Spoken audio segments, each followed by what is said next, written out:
I like to come out regularly to Kenya because I have a real interest in the megafauna.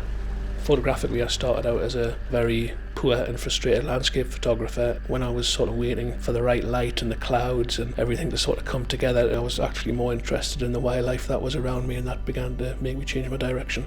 You can be out there for days and days and really not get anything, and then you'll get 15 seconds of magic, but it's worth every hour that you've spent out there in the wet and in the cold.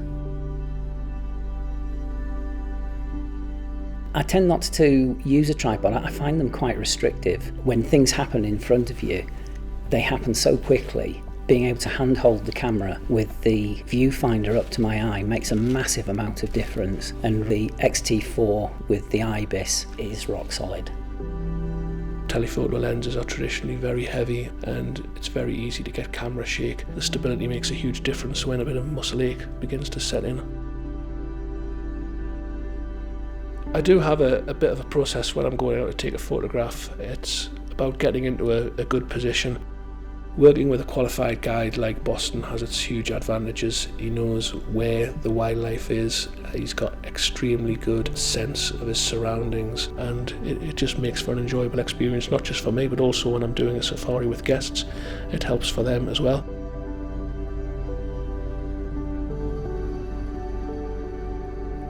The image quality of the FUJIFILM X-T4 is exceptional. We've had some amazing results, and the camera's just performed, for me, perfectly. The autofocus is noticeably more snappy, it's quicker to respond, and it holds focus much more efficiently. The battery life is fantastic. Having the confidence that your batteries are not going to run out when the action happens can make a huge difference. When the action does start, it can be over very quickly, so the burst mode of the FUJIFILM X-T4, 15 frames per second, is incredible.